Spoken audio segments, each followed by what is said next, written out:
¿Qué les parece si me acompañan a orar y poner este tiempo en manos de Dios? Señor, gracias te damos por tu palabra, Señor. Gracias te damos incluso por esta carta y por la oportunidad que nos das de estudiarla, Señor. Gracias porque, Señor, nos escribiste esta carta a nosotros, Dios. Y te pido, Señor, que sea tu Espíritu Santo el día de hoy, Señor, hablando a nuestros corazones y revelando tu voluntad, Señor, a nuestras vidas, Dios. Haz tu obra, por favor. En el nombre de Jesús yo te lo pido. Amén. Romanos es una de las cartas más impresionantes que pueden existir en la iglesia, en nuestra Biblia. Romanos es una carta que su tema principal es el Evangelio, ¿no? Y ahorita justamente esta primera conferencia que vamos a tener hoy tiene que ver con el Evangelio, ¿no? Y pareciera que es como una introducción de todo lo que va a suceder, es como una pequeña revisión de todo lo que vamos a ver a lo largo del libro de Romanos. Pero su tema principal, por así decirlo, es el Evangelio. Y la carta de Romanos tiene una característica muy bella, que es Pablo se enfoca en tratar y explicar, ¿no? En explicar las doctrinas fundamentales de la fe cristiana. No hay otra carta en nuestras Biblias, ¿no? Otra epístola en nuestras Biblias que explique tan profundamente las verdades tan esenciales de nuestra fe. Por ejemplo, ¿no? Al principio va a estar hablando sobre lo que vamos a ver hoy, sobre el Evangelio, pero después va a estar haciendo referencia, va a establecer la doctrina fundamental de que el hombre es pecador. Después va a establecer otra doctrina fundamental como que la fe, que la salvación es por fe, y se tarda unos cuantos capítulos explicando claramente que la salvación es por fe. Después de eso se enfoca en explicar cómo es posible una nueva vida a través del Espíritu Santo, y se enfoca en demostrar o explicar esta doctrina de que nosotros ahora somos templos del Espíritu Santo y que podemos vivir en santidad gracias al Espíritu Santo. Entonces son temas muy fundamentales que Pablo va a tratar, incluso va a tratar sobre Israel, sobre si Dios desechó al pueblo israelita y cosas así. Va también a hablar acerca de la libertad en Cristo y temas de conciencia, cosas muy fundamentales para las cuales eran muy necesarias en aquel entonces, ¿no? Ahora, es muy interesante que explique estas cosas tan fundamentales, las explique en la carta de Romanos. ¿Por qué en la carta de Romanos? Porque vamos a ver a continuación, y lo que vamos a leer, pero se los adelanto, la carta de Romanos es ahora sí que una carta escrita por Pablo, la mayoría concuerda con eso, prácticamente no hay debate. Tal vez hay algunas Biblias que dicen no sabes quién la escribió, por ejemplo, la carta de Hebreos, pero Romanos todos concuerdan en que la escribió Pablo. De hecho, hasta ahí mismo está el saludo diciendo yo soy Pablo el que la escribo. Por ahí hay un pequeño debate si los últimos capítulos si los escribió él o cuándo los escribió, pero en general todo el mundo concuerda en que Pablo escribió esta carta, pero la escribió a la iglesia de Roma. Vamos a ver el día de hoy que él no había ido a Roma, está escribiendo una carta a una iglesia que él no fundó. Y tal vez por eso es que está escribiendo cosas tan fundamentales, ¿no? Porque él, dice la Biblia, y lo vamos a ver también aquí, él recibió el apostolado de parte de Cristo para ir a predicar el Evangelio a los gentiles. Básicamente Jesús se le apareció a Pablo, ¿te acuerdas? Camino de Damasco, y le explicó cuál era la labor que él iba a tener, que iba a tener que ser instrumento para abrirle los ojos o para predicarle el Evangelio a los gentiles. Y cuando estaba en Antioquía, la iglesia de Antioquía lo envió y se inició este primer viaje misionero, específicamente un esfuerzo para ir a alcanzar específicamente a gentiles, lo que nunca había sucedido, que una iglesia mandara a alguien específicamente a predicar y alcanzar a gentiles. Eso lo vemos en Hechos 11, ¿no? En la iglesia de Antioquía. Entonces Pablo empieza a formar muchas iglesias y dice que después de su primer viaje estableció ancianos en cada una de las iglesias, y muy probablemente cuando Pablo funda estas iglesias pues les explica las cosas fundamentales de la iglesia, ¿no? Que la salvación es por fe, que somos pecadores todos nosotros, que necesitamos la regeneración del Espíritu Santo, que necesitamos vivir una vida en el Espíritu Santo, y entonces les empieza a contar cosas esenciales, pero vamos, cara a cara.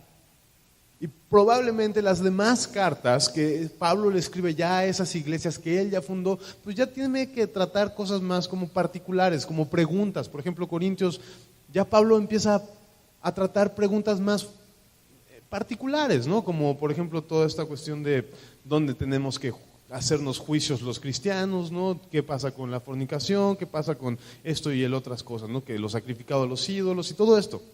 Ya son cosas más particulares. Por ejemplo, Gálatas, ¿no? Que tiene que hacer referencia a los judaizantes que querían judaizar, que querían hacer que los cristianos tenían que convertirse a los judíos, ¿no? Colosenses, que está tratando de explicar cómo en Cristo está la plenitud de Dios, ¿no? Tanto en su cuerpo como Él en su cuerpo está la plenitud de Dios. Está tratando de decir, Cristo es completamente Dios. Pero entonces, en las diferentes cartas, Pablo trata, pues sí, eso, ¿no? Preguntas más particulares. Pero en la carta de Romanos, como Pablo no la fundó, pues entonces explica las cosas más generales, como si él hubiera estado ahí, ¿no? ¿Cuándo se formó esta iglesia en Romanos? No se sabe quién, no se sabe bien cuándo, ni tampoco se sabe quién la fundó. La única referencia más o menos ahí que nos puede dar luz al respecto es que en el día del Pentecostés, cuando cayó el Espíritu Santo sobre los apóstoles allá en Hechos 2, ¿no? Y que empiezan, ¿te acuerdas de esta historia? Que empiezan a hablar en lenguas. Dice el versículo 10, si quieres desde el 8, ¿no? De Hechos 2, Hechos 2:8. ¿Cómo pues les oímos nosotros hablar cada uno en nuestra lengua en la que hemos nacido? Partos, medos, elamitas y los que habitamos en Mesopotamia, en Judea, en Capadocia, en el Ponto y en Asia, en Frigia y en Panfilia, en Egipto y en las regiones de África más allá de Cirene. ¿Y qué cosa dice ahí? Y romanos aquí residentes, tanto judíos como prosélitos. Entonces, se cree que de una u otra manera la iglesia de Roma se fundó por estos romanos que escucharon el evangelio, que probablemente eran judíos, y escucharon el evangelio, creyeron, ¿no? Y entonces fueron a Roma, regresaron a Roma y entonces formaron la iglesia de Roma, ¿no? Ahora,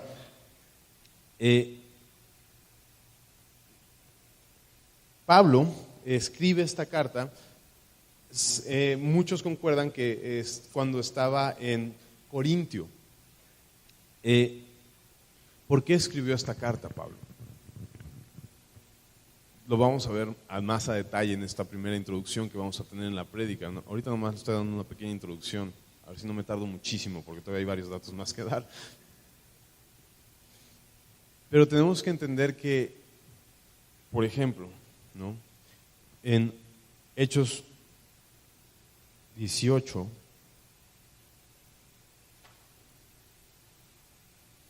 versículo 2, si quieres desde el 1, dice 18:1 de Hechos, dice: después de estas cosas Pablo salió de Atena y fue a Corinto y halló a un judío llamado Aquila, natural de Poncio, recién venido ¿de dónde? De Italia, con Priscila su mujer, por cuanto Claudio había mandado que todos los judíos saliesen de Roma. Entonces, estos dos son judíos, ¿y de dónde eran? De Italia, específicamente ¿de dónde? De Roma. Claudio había hecho sacar a todos los cristianos de Roma. Después empezó la iglesia en Roma, ¿no? Empezó a nacer de manera natural y dice la historia que Claudio como que se enojó con ellos y los expulsó a todos. Pero después de 5 años les permitió regresar. Y cuando regresó la iglesia ya no era una unidad, por así decirlo, sino que estaban separados entre judíos y gentiles. Entonces cuando se vuelven a juntar hay muchos problemas entre los gentiles y los judíos, que son cristianos. Y Pablo intenta explicar un poco de esto. A veces en esta carta de Romanos vamos a darnos cuenta que le habla específicamente a los judíos y a veces le habla específicamente a los gentiles y está como tratando de reconciliar también las cosas. Pero sobre todo Pablo escribe esta carta con esta intención de poder establecer lo fundamental del cristianismo en una iglesia que no conocía. Pablo entiende que él ha sido llamado al apostolado, que él es el apóstol y de alguna manera que Dios ha delegado la responsabilidad de que él funde las iglesias y se sentía con la responsabilidad espiritual de, como papá, de hacer crecer bien a la iglesia naciente que estaba empezando a crecer. Entonces, al parecer, Pablo tenía este celo y este deseo de ir. Decía, ok, hay una iglesia en Roma, yo no la conozco, quién sabe cómo se formó, quién sabe qué esté pasando allá, necesito, ¿no?, dejar un testimonio de cómo se hace una iglesia. Están naciendo silvestres, como el pasto, ¿no? Ahora sí que son salvajes o algo así. Necesito llegar y explicarles un poco cómo funcionan todas las cosas. Y ese es un poco el sentimiento que tiene Pablo, y eso es lo que vamos a ver en este texto. Sobra decir que la carta de Romanos ha impactado la vida de muchísimas personas, ¿no? Nada más, ¿no? Agustín, este gran filósofo, fue impactado y convertido por el libro de Romanos, la carta de Romanos. El mismo, el que hizo la protesta, ¿cómo era el protestante? Lutero. El mismo Lutero también fue convertido al cristianismo a través de leer que el justo por la fe vivirá, ¿no? Juan Wesley, ¿no? Y tantas personas han sido impactadas por la carta de Romanos, porque en serio explica lo más fundamental de nuestra fe y es hermoso. Entonces, vamos ahora sí a entrar al texto, ¿no? Hablando un poco después del contexto de cómo fue escrito esto. Y dice así, vamos a leer.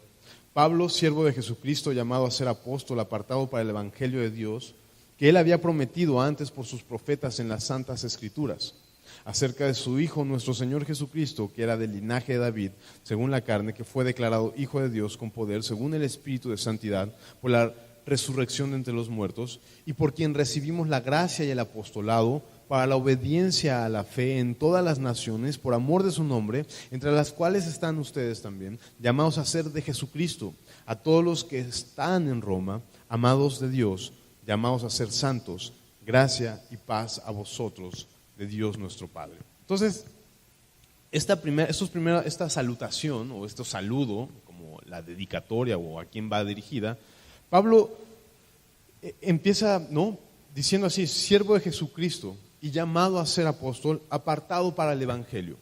Entonces, como que el que te está escribiendo soy yo, Pablo, que soy apóstol directo de Jesucristo, o sea, tengo la autoridad para escribirte esto, y soy apóstol de Jesucristo y estoy encomendado a anunciar el evangelio, ¿no? Y entonces explica un poco cuál es el evangelio, no mucho, pero lo explica de manera breve y está diciendo, ¿no?, el que había prometido antes por sus profetas en las santas escrituras, ¿no? Entonces, acerca de su Hijo, nuestro Señor Jesucristo, que era el linaje de David según la carne, que fue declarado Hijo de Dios con poder según el Espíritu de santidad, que algunos pueden traducir según el Espíritu Santo, ¿no?, por la resurrección de entre los muertos. Entonces, Pablo dice, yo soy apóstol de Jesucristo, apartado para el evangelio, ¿no? Dios me llamó su apóstol y me designó a mí la tarea del evangelio, por así decirlo, apartado para el evangelio, el cual es, y explica, que es un evangelio que está no sé si es predestinado, está prescrito, ¿no? Dice, ya se había anunciado desde antes, no es que estoy inventando el agua tibia o no, algo así, es algo que ya estaba escrito, es algo que ya se había prometido, Ok, y entonces empieza a decir, de este Jesús, y empieza a explicar, hijo de David, ¿y eso qué significa? Que es completamente hombre.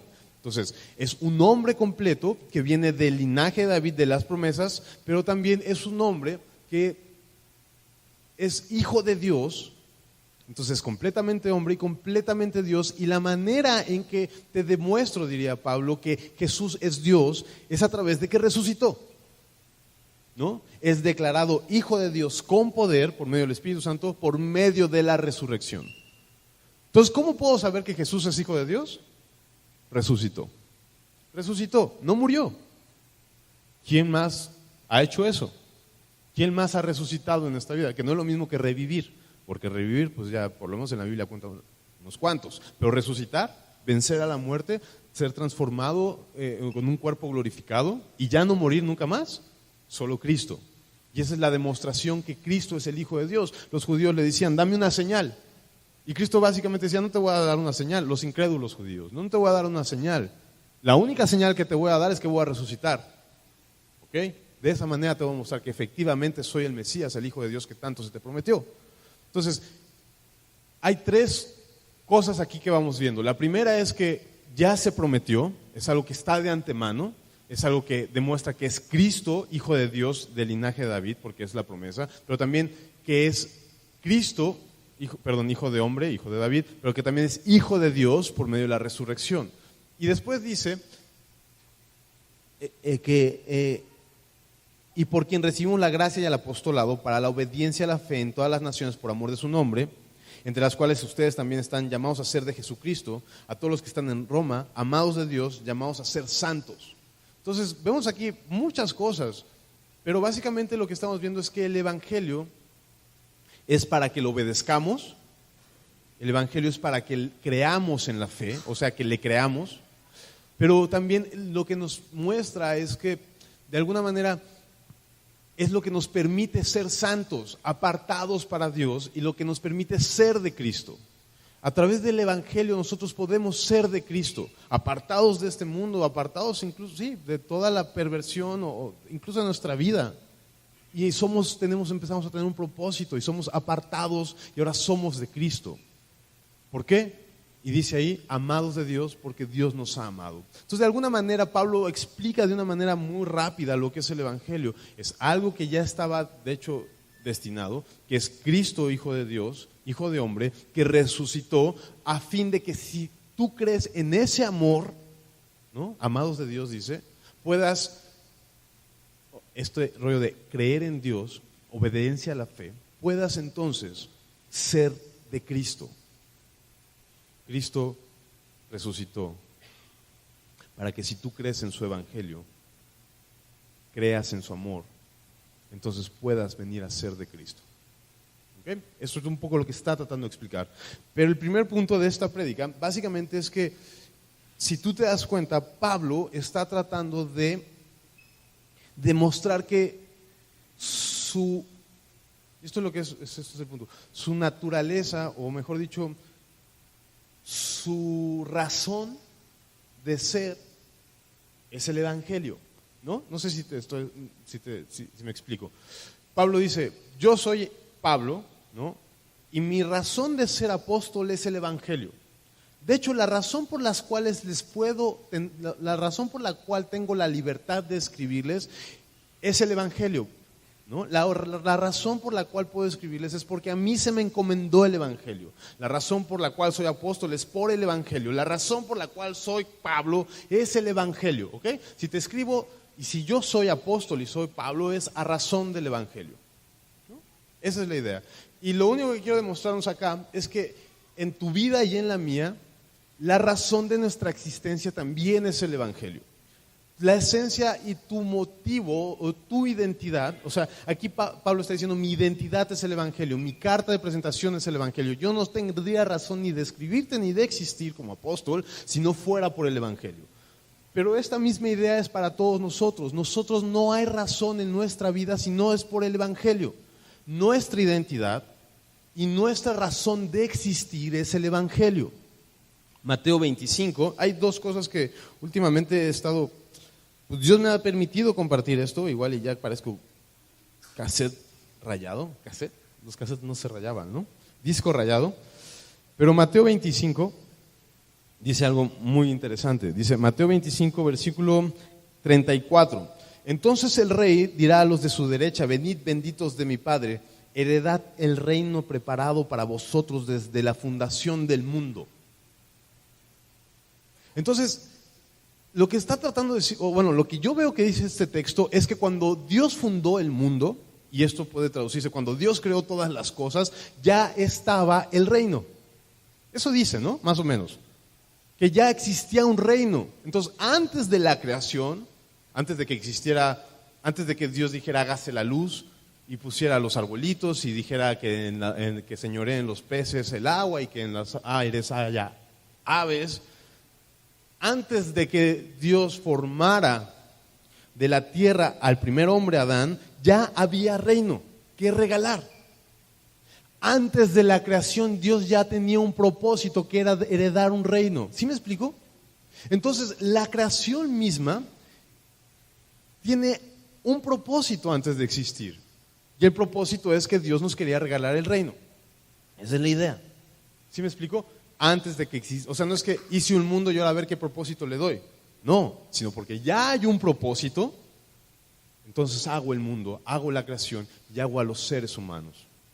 Entonces, pero Cristo sabía, Dios sabía al hacer el mundo que que íbamos a fallar y que íbamos a pecar. Y entonces no solamente hay un reino antes de la fundación del mundo, sino hay otra cosa que dice Pedro. Cuando dice, ustedes fueron comprados no con oro ni con cosas preciosas, sino con la sangre inmolada de un cordero como desde antes de la fundación del mundo, ¿no? Eso está en 1 de Pedro, capítulo 1, 18 de 1 de Pedro 1. Sabiendo que fuiste rescatados de vuestra vana manera de vivir, la cual recibiste de vuestros padres no con cosas corruptibles como oro o plata, sino con la sangre preciosa de Cristo como de un cordero sin mancha y sin contaminación, ya que cosa, destinado ¿desde cuándo? Desde antes de la fundación del mundo, pero manifestado en los posteros tiempos por amor a ustedes. Okay. Entonces, dos cosas sucedieron antes de que nosotros fuéramos creados. ¿Sí o no? Según lo que acabamos de leer. Dos cosas. ¿Qué cosas antes de la creación ya existía? El reino que se nos iba a heredar y el cordero que nos iba a rescatar. Después de eso, nos crean. Entonces dime, ¿hay propósito en nuestra vida? ¿Hay propósito en nuestra vida? ¿Hay alguna razón por la cual fuimos creados? Claro que sí. ¿Cuál es? Conocer a Dios por medio de su cruz. Y lo que quiero decirte es que tu naturaleza, mejor dicho, el propósito de tu vida y tu identidad no está en el mundo, sino está antes del mundo. Tu identidad está en esa cruz, porque para ella fuiste creado.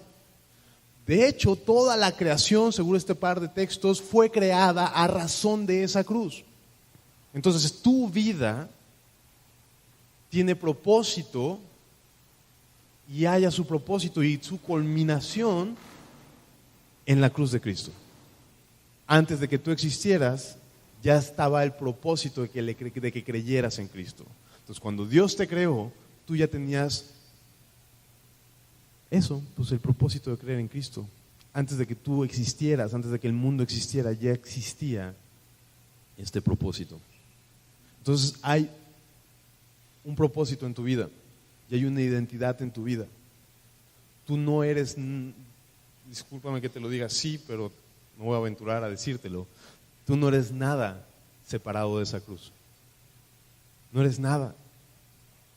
No has cumplido ni completado para lo cual fuiste hecho.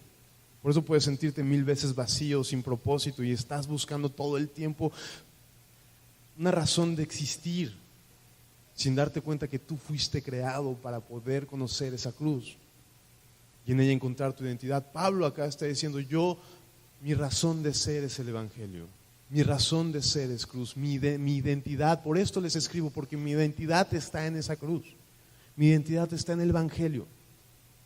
¿Ok? Ese es lo primero que quiero dejar acá. Tu identidad, mi identidad, tu razón de ser, mi razón de ser, la razón de ser del universo entero es que tú y yo conozcamos la cruz de Cristo. La cruz de Cristo. No vas a encontrar propósito en tu vida fuera de la cruz, porque no fuiste creado para otra cosa antes que para conocer su cruz. La razón del universo, la razón de tu vida es la cruz de Cristo. Eso dice ahí, porque antes de que existiera el mundo y tú, ya había un propósito. Después vemos que Pablo ya empieza a decir por qué les está escribiendo. Esto fue como la presentación. Después vemos que Pablo empieza a escribirles, que sería el siguiente punto, ¿no? Pablo empieza a escribirles por qué les empieza a explicar por qué les escribe. Y la idea general, lo vamos a leer ahorita, la idea general es que quiere ser iglesia con ellos.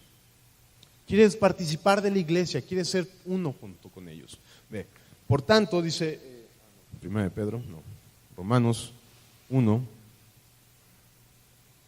dice, primeramente doy gracias a mi Dios, ¿no? Estamos en el versículo 8.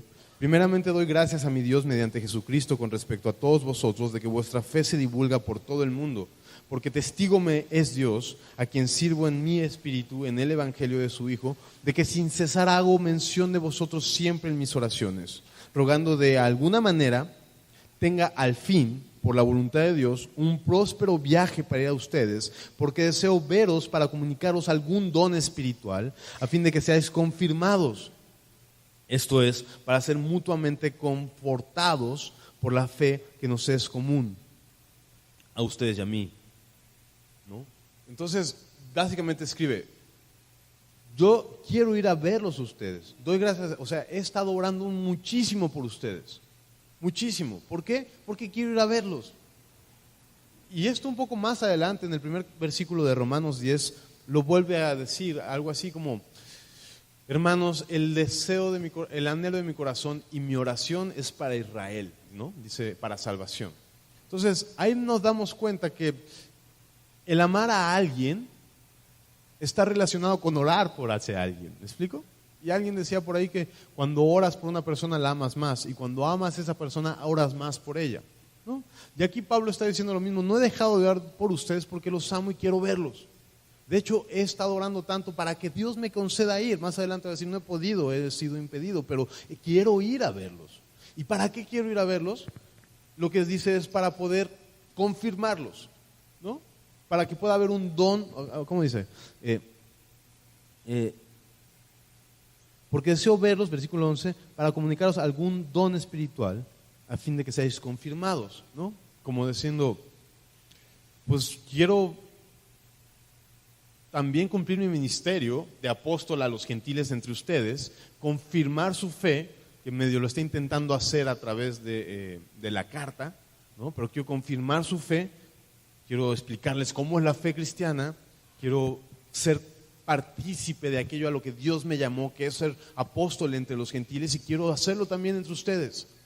Yo vengo con esta autoridad apostólica de parte de Dios, ¿no?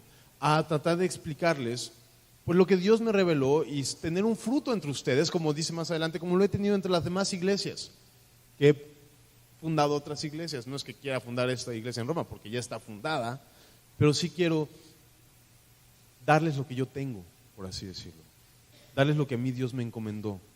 Quiero cumplir con mi ministerio también con ustedes. Es un poco lo que está tratando de decir Pablo. Pero no solamente está en una perspectiva o en una idea egoísta, sino que Pablo está diciendo, y también quiero, como dice ahí, a fin de que sean esto para ser, ¿qué cosa? Mutuamente confortados. No dice confrontados, ¿va?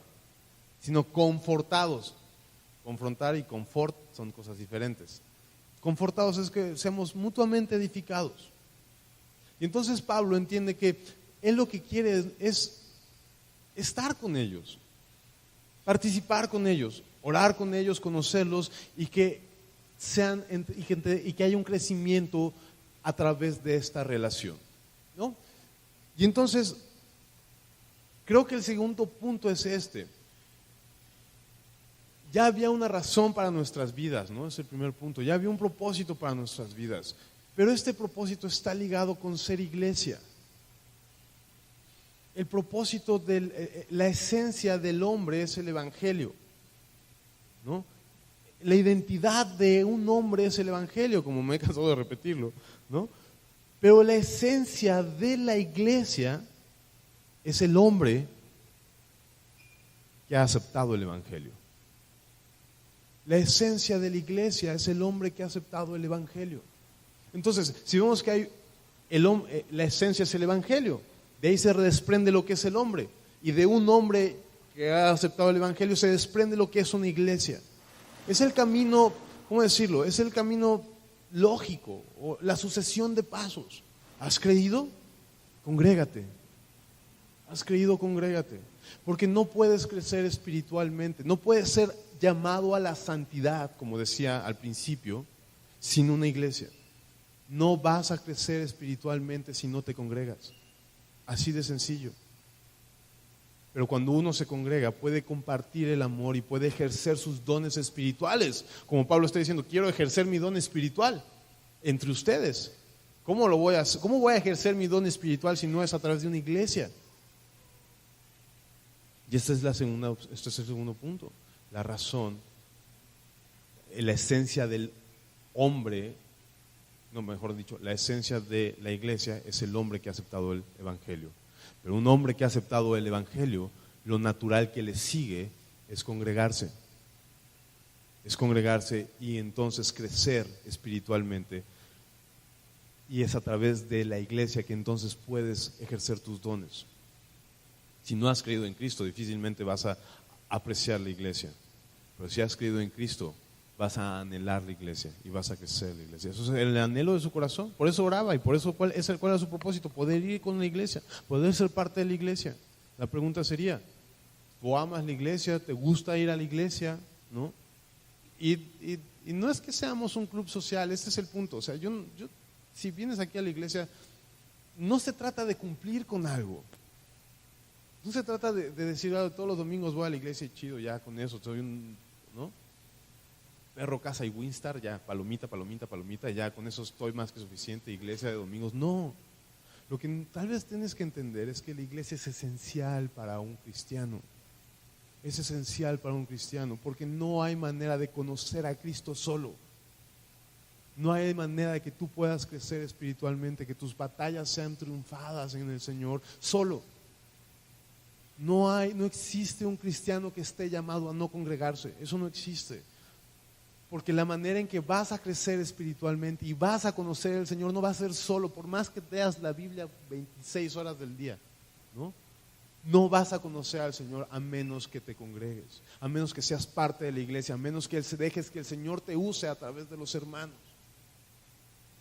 No vienes aquí simplemente a pasar lista, vienes a crecer espiritualmente. Y no es simplemente a través del estudio de la palabra, sino oramos juntos unos por otros, cantamos alabanzas juntos, nos relacionamos, ¿no?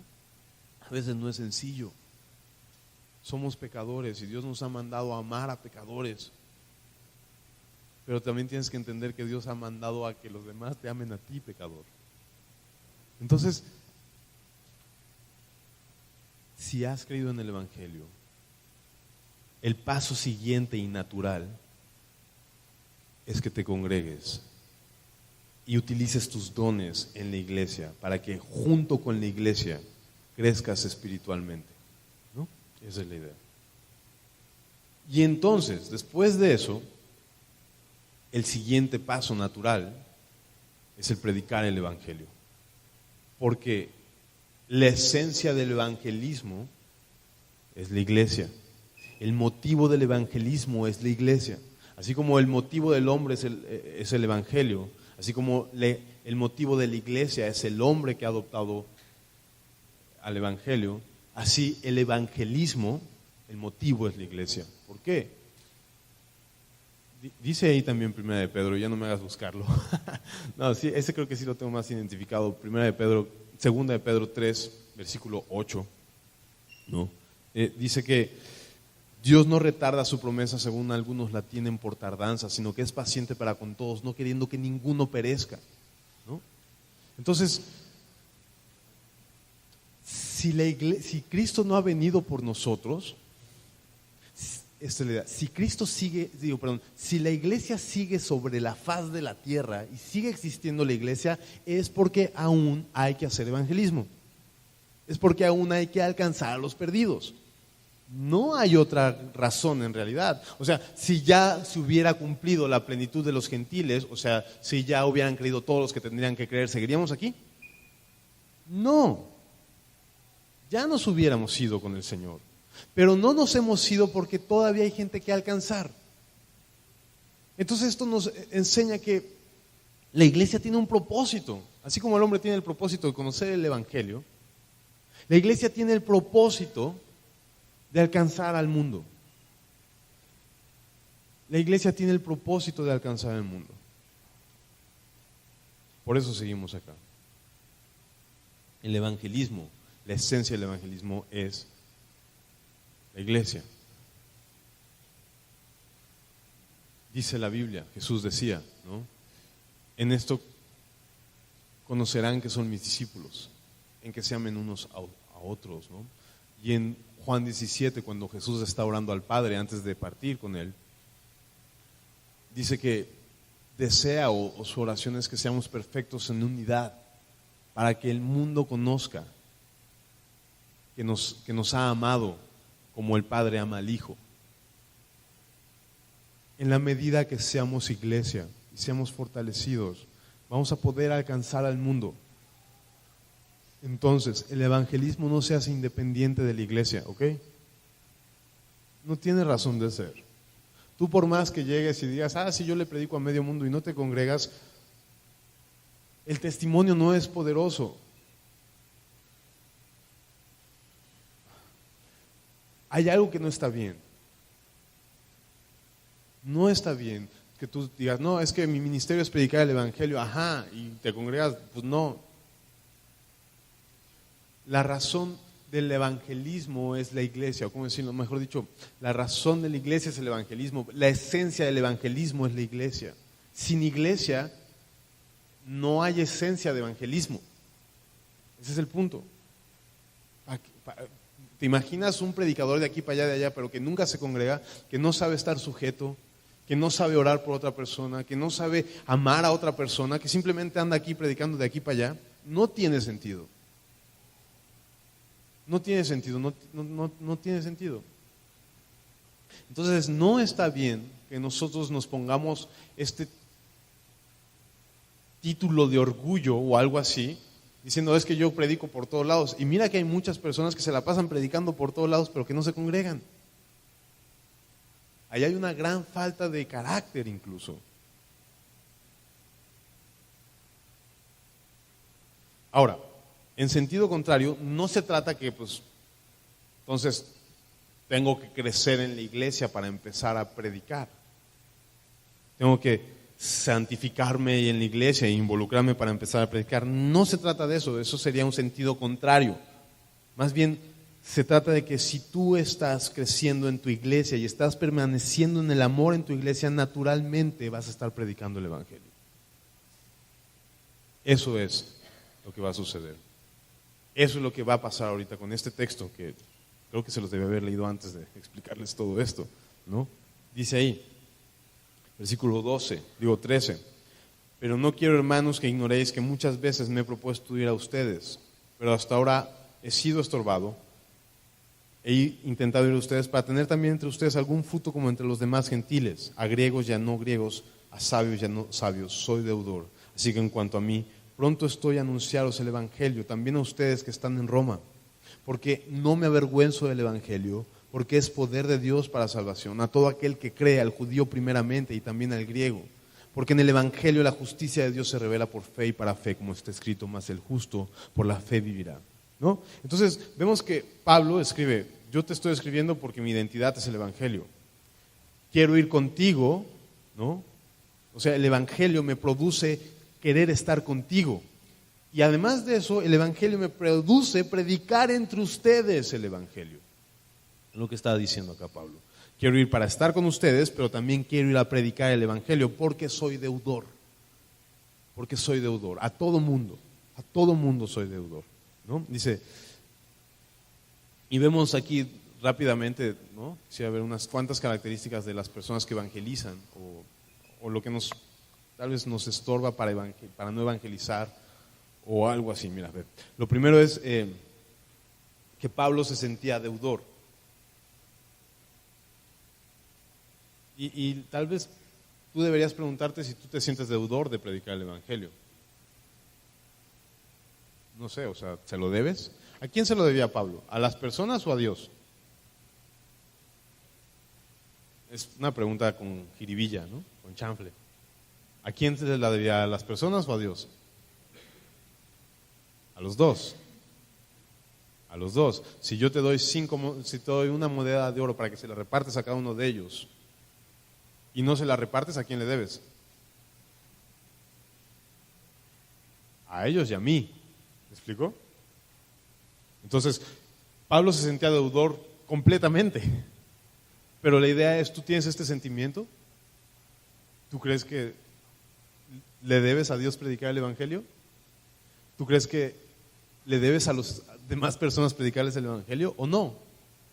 Lo cierto es que eres deudor también, independientemente de lo que sientas. Eres deudor, ¿no? Del Evangelio. Dice, a griegos y a no griegos, sabios y a no sabios soy deudor, así que en cuanto a mí, pronto estoy a anunciaros el Evangelio también a ustedes que están en Roma. Cuando dice pronto estoy dispuesto. La pregunta es, ¿tú estás dispuesto a predicar el Evangelio? ¿Estás ansioso cada vez que se te presenta la oportunidad y dices, de aquí soy? Como cuando hay ofertas en la bodega o algo así, ¿no? Así, yo la agarro así de volada. Cuando Dios te da una oferta para que prediques el Evangelio, ¿estás así de ansioso? Es cierto, no te voy a decir que no. Realmente predicar el Evangelio requiere un sacrificio. Siempre vas a necesitar morir a ti para predicar el Evangelio, siempre. No hay manera de predicar el Evangelio de manera sencilla o fácil, sin que sientas nada. Siempre el Evangelio es una guerra. El predicar el Evangelio es una guerra y siempre va a haber que morir a la carne, porque nunca va a ser sencillo, porque nuestra carne siempre va a poner resistencia, es cierto. Pero ¿estás dispuesto a luchar eso? ¿A entrarle? ¿A agarrar el toro por los cuernos? ¿O simplemente prefieres no hacerlo? ¿Eres deudor? ¿Estás pronto a anunciar el Evangelio o no? Después dice, porque no me avergüenzo del Evangelio. Esta sería la tercera, pues sí, característica de Pablo a la hora de predicar el Evangelio. No me le daba vergüenza. La pregunta es, ¿a ti te da vergüenza? Esa es una buena pregunta. ¿Te da vergüenza? Dice la Biblia, Él no se avergonzó de llamarte su hijo. Él no se avergonzó de morir en la cruz por ti.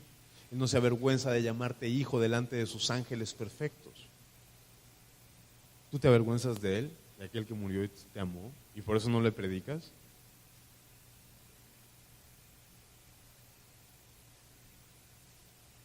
Entiendo, y te voy a hacer un poquito más sencillo esto. Cuando una persona, o sea, Spurgeon, que es una persona que era un predicador, de hecho le llamaban como el príncipe de los predicadores porque parece un poeta predicando, ¿no? Predicaba precioso y tiene unas frases así de wow, increíbles. Pero le decían, o más bien él decía que él no se siente que ha cumplido con la medida necesaria en cuanto al tiempo que ora, ¿no? Entonces, también decía, es que nadie se siente que ha cumplido con la medida necesaria en cuanto a nuestro tiempo de oración. Siempre todos quedamos chatos. Es como si te pregunto, ¿tú oras lo suficiente? Generalmente todos le hacemos así como... Pero sucede lo mismo con el evangelismo. ¿Tú evangelizas lo suficiente? Entonces, así como...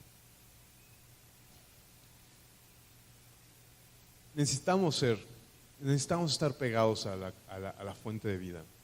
Necesitamos estar pegados a Cristo. El evangelismo y evangelizar es un fruto espiritual. No es algo que producimos nosotros en nuestra fuerza. En la medida que estás con el Señor, en la medida que estás haciendo iglesia, en la medida que estás ejerciendo tus dones, en la medida que estás creciendo en su amor, naturalmente estarás compartiendo el evangelio, ¿no? Pero tienes que reconocer que hay algunos obstáculos, por ejemplo la vergüenza, ¿no? Que se puede traducir con vanagloria. Y al final Pablo termina explicando lo poderoso del evangelio, ¿no? Dice, porque el evangelio es poder de Dios para salvación a todo aquel que cree, al judío primeramente y también al griego. Porque en el evangelio la justicia de Dios se revela por fe y para fe, como está escrito, mas el justo por su fe vivirá. En esencia, el Evangelio es poder. Cuando me propongo hablar acerca del Evangelio, yo estudié artes visuales y había una característica, o alguna vez una clase nos enseñaron acerca del concepto de sublime. Y lo sublime es aquello que no necesariamente hermoso, sino es algo tan grandioso que sobrepasa al humano y que incluso pone en riesgo la vida del humano, pero que el humano lo anhela, ¿no? Entonces, siempre que hablo del Evangelio, me imagino esto como si pusiera una bomba enfrente de nosotros y tratáramos de desactivarla con mucho cuidado. Pero es una bomba tan grande que algo en nosotros desearía que explotara para ver todo su poder, ¿no? A veces siento que así es el Evangelio, como algo que si explota en nuestros corazones y si lo entendemos, todo sería diferente, ¿no? Y creo que Pablo sentía esto o algo así, porque él entendía que es poder de Dios para salvación. No, el poder no está en el mensajero en sí, sino está en el mensaje. Tiene la capacidad de salvar a los hombres. Y regresamos al primer punto de la conferencia. Tiene la capacidad de que todo tenga sentido. Es a través del Evangelio que el hombre encuentra su identidad y que el propósito de Dios es cumplido. A través del Evangelio. ¿Cuál es el Evangelio? De manera breve y rápida. 1 Corintios 1:18 dice que la palabra de la cruz es poder para salvación. Y acá dice que el Evangelio es poder para salvación. Entonces, el Evangelio es la palabra de la cruz, lo que sucedió en la cruz, a grandes rasgos. Y después dice acá, porque en el Evangelio la justicia de Dios se revela por fe y para fe. ¿Qué es lo que se revela en el Evangelio? La justicia de Dios. En Cristo, en la cruz de Cristo, en esta palabra de la cruz, ¿no? Es donde vemos a Cristo siendo juzgado por nuestros pecados, pero justificando al hombre. En el Evangelio encontramos la manera en que tú y yo podemos ser justos delante de Dios. Creo que la mejor manera de predicar el Evangelio es cuando puedes explicarle a alguien cómo ser justo delante de Dios. Es que yo no sé cómo predicarle. Ok. Esfuérzate en que entienda cómo ser justo delante de Dios. Eso será suficiente. Eso será el Evangelio. ¿Puedes explicarle a alguien cómo ser justo delante de Dios? ¿O no? Yo creo que sí, porque lo has creído.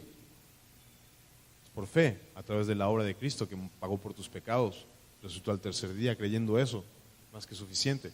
¿Podrías explicarle a alguien cómo ser justo delante de Dios? ¿Cómo ser justificado delante de Dios? Dice, porque en el Evangelio la justicia de Dios se revela por fe y para fe. Esta palabra es muy confusa. ¿Cómo que por fe y para fe? Algunos piensan que simplemente, de hecho la NTV, la NBI lo traduce como, porque la justicia es por fe de principio a fin, ¿no? Por fe y para fe. Pero creo que yo he podido ver que es bien chistoso, porque la Biblia enseña que el oír la palabra de Dios es lo que produce fe. Entonces, el Evangelio es tan poderoso que el mismo mensaje es el que produce la fe para que le creas al mensaje, ¿no? La palabra de Dios dice que que dice de sí misma que es la que es capaz de producir fe. El mensaje del Evangelio es tan poderoso que produce fe para que le creas al mismo mensaje, ¿no? Es muy poderoso. Cuando la Biblia enseña que el Evangelio es poder de Dios, y te digo también que el hombre está hecho a razón del Evangelio, es muy curioso que el hombre no está hecho a razón de la ley, ¿verdad? Cristo decía, Dios no hizo al hombre para que cumpla la ley, no está hecho a razón de la ley, pero es chistoso que el hombre sí está hecho a razón de la gracia. Sí está hecho para que conozca la gracia. Bueno, Una manera de mostrarte esto, yo no sé cómo funciona con los que nacieron en cuna cristiana, pero estoy prácticamente seguro que los que no nacimos en cuna cristiana aún recordamos la primera vez que nos predicaron el Evangelio. Tal vez lo recibiste o no lo recibiste, pero deja una marca ineludible, imborrable. El Evangelio siempre deja una marca imborrable, porque el Evangelio es poderoso, conecta con el corazón, porque está el hombre creado para escuchar ese mensaje. Todo ser humano es vulnerable ante ese mensaje. Todo ser humano es traspasable por ese mensaje, porque es poder de Dios.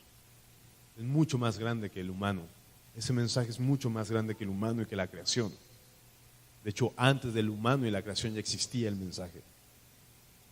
Y es hermoso que Dios decida entregárnoslo y ponerlo en nuestras bocas, para que un mensaje tan poderoso, más grande que esta creación, sea predicado por ti y por mí. Es poder de Dios. Es lo que produce la fe. Es lo que hace que el hombre pueda encontrar su propósito. Y es lo que puede encontrar su identidad. Y entonces podemos regresar al principio de la prédica y se las puedo volver a predicar. La razón del hombre es el Evangelio. La identidad del hombre es el Evangelio. La razón de la iglesia o la identidad de la iglesia es el hombre que ha entendido el Evangelio. Y la razón del evangelismo o la identidad del evangelismo es la iglesia, a fin de alcanzar a los demás y que encuentren su propósito en el Evangelio. ¿Ok? Básicamente. Vamos a orar. Dios, gracias te damos por esta palabra que nos has regalado y te pido que nos ayudes a examinar en qué parte de este proceso estamos, Señor. Ayúdanos pues si estamos buscando nuestro propósito en otro lado, Señor, si estamos buscando nuestra identidad en otro lado, o si no nos estamos congregando y no estamos participando de tu iglesia, o si no estamos predicando, Señor, perdónanos y transfórmanos, Dios. Transfórmanos, Señor. Haz tú la obra en nosotros, a fin de que podamos, Señor, compartir tu palabra y cumplir con el propósito para el cual fuimos creados, por el cual seguimos en esta tierra, Señor. Gracias, Señor, porque has confiado, Señor, algo demasiado grande a nosotros, algo que sobrepasa quién somos, Señor, algo que trasciende nuestra existencia. Nos los has encomendado a nosotros, Señor. Es un gran privilegio, Señor, el que tenemos. Gracias porque un día, Señor, nos llamaste a la fe, Señor, y ahora te podemos ver, Señor, y conocer. Gracias, Cristo. Gracias por tu amor, Señor. En el nombre de Jesús.